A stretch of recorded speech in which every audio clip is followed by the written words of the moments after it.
Welcome to the College Investor Audio Show, where we talk about the biggest issues impacting millennial money, from student loan debt to side hustles to building wealth. We will show you how to get out of debt so that you can build real wealth for the future. How much does it cost to join a sorority or fraternity?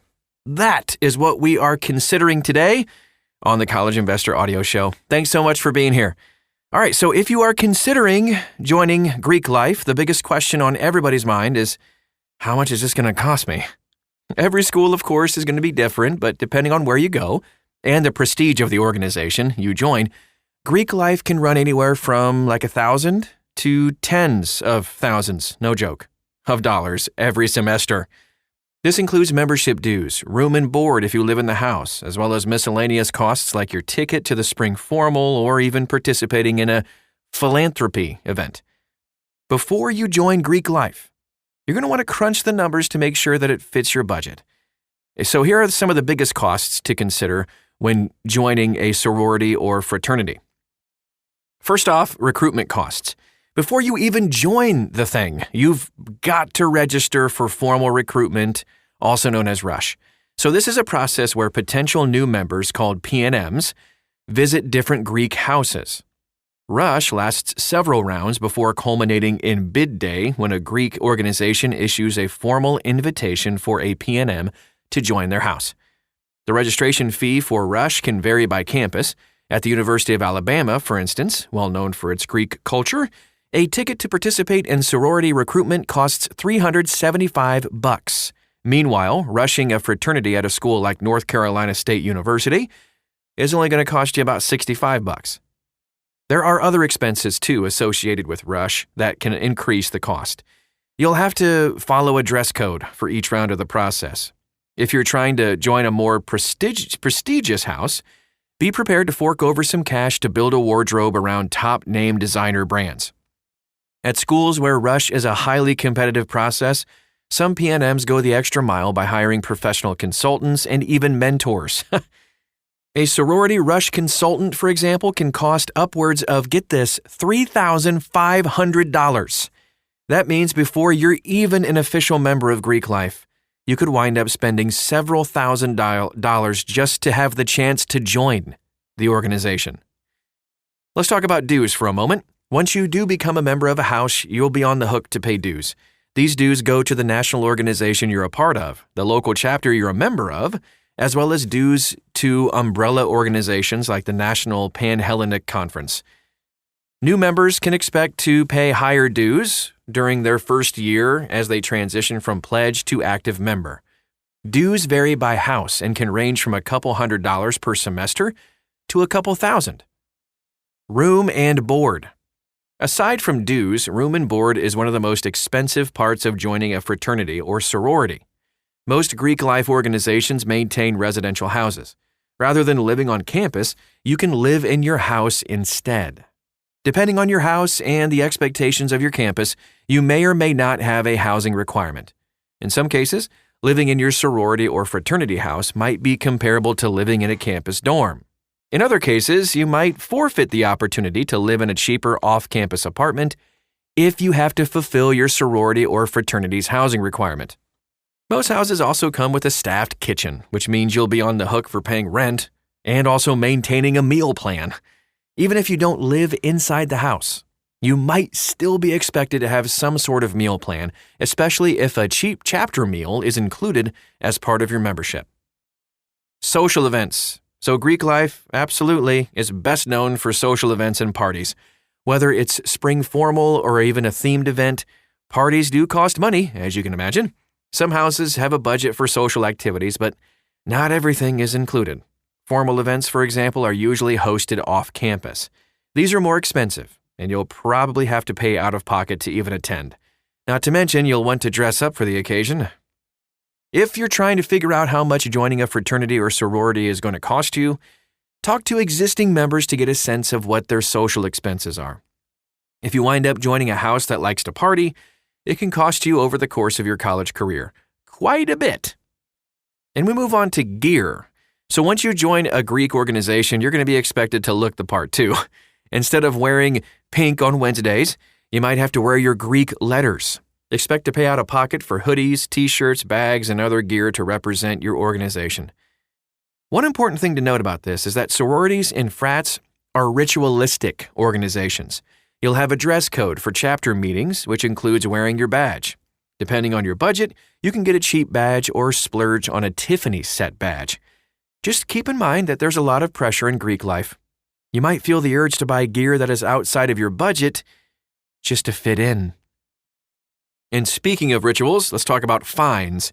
If you're planning on joining a frat or sorority, you might want to keep a sinking fund for penalties. So, some organizations do charge fees if you're late to an event or skip out on a chapter meeting.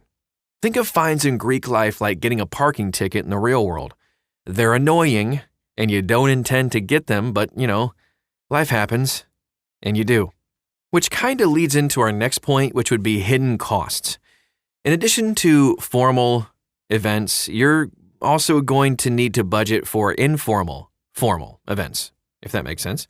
So think spotting a sister the next time you pop into Starbucks or picking up the tab next time you and your brothers go out.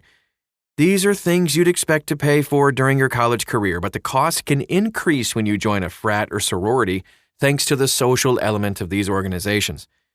So again, you're going to want to fit in at some point. It'll be your turn to cover the cost for something, even if it's not even in your budget. Plan on these types of little expenses when you're considering whether or not to join a fraternity or sorority. Alumni dues. Once you graduate from college and your Greek days are behind you, you'll still be on the hook to pay dues. To be eligible for alumni benefits, you'll have to pay fees as an alumni. These dues double as donations and also can be tax deductible, so that's good. Fortunately, they are much cheaper, in some cases less than $100 per year. So is joining a sorority or fraternity actually worth all this extra expense? Depending on what your goals and expectations are, joining a frat house or a sorority can be worth the cost. Greek life provides an entire social network during college, not just with the house you join, but with other Greek houses on campus too. These groups not only provide lifelong friendships, but they can establish important professional relationships too. According to Cornell University's student-run newspaper, 80% of top executives of Fortune 500 companies were members of fraternities during their college years. 80%. That being said, there are other organizations on campus that do provide the exact same benefits as Greek life for a fraction of the cost. You can join an academic group or a club sports team and develop relationships that can also help you land a job or even build lasting relationships.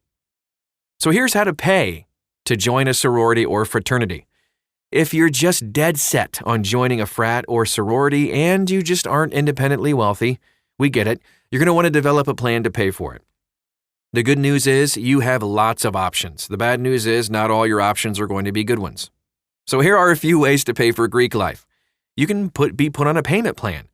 When you join, you'll probably get information about the costs broken out by semester. This can be a lot of money up front and can be hard to balance with your tuition bill. Talk to your organization to see if they can put you on a payment plan. This can help break up payments throughout the calendar year rather than by the academic year. Scholarships and grants, like college admissions. Greek life offers scholarships and grants that can offset the cost of joining. Some scholarships are offered by specific Greek organizations, while others are offered by umbrella organizations like the Interfraternity Council. These can be quite competitive, and you might need to join a Greek organization first before you're eligible to apply. Student loan refund. Depending on your financial aid package, you might be issued a refund by your school's bursar's office. This money is intended to cover costs not directly billed by your school, such as books. It can also be used for other expenses like housing or even Greek life. Even though this might feel like free money, it's not. You'll be on the hook for paying it back with interest once you graduate. Arg! But while you technically can use it to cover Greek life dues and expenses, just be mindful that it'll cost you later on. Credit cards, similar to your student loan refund, credit cards or other lines of credit can also be used to cover expenses associated with Greek life. While your credit limit might not cover the full bill, it can cover things like trips to Starbucks or buying a dress for formal. Just be mindful. You're going to have to pay that back at double-digit interest rates, for real. So if you're new to credit cards and you're unsure how to budget, that can lead you into debt very quickly and very expensively. Working a part-time job. I like this one the best. Once you join Greek life, you might be surprised to learn that many Greeks aren't independently wealthy. In fact, a lot of Greeks work part-time jobs to cover their costs, or they have side hustles. Maybe everybody can team up to have a big side hustle. I don't know. But this can actually work to your advantage. If you work at a late-night dive and can bring leftovers back to the house after your shifts too, your brothers and sisters will absolutely love you. The bottom line? Joining a fraternity or sorority isn't cheap. There are a lot of extra costs beyond just paying dues. So before joining, you're going to want to create a budget. In your budget, think about the extra cost of living in the house and participating in social activities. While Greek life can be a good investment, it's really only a good one if you can afford to take advantage of it. If you're too broke to socialize with your brothers or sisters, that's not going to pay off in the way you hope it will.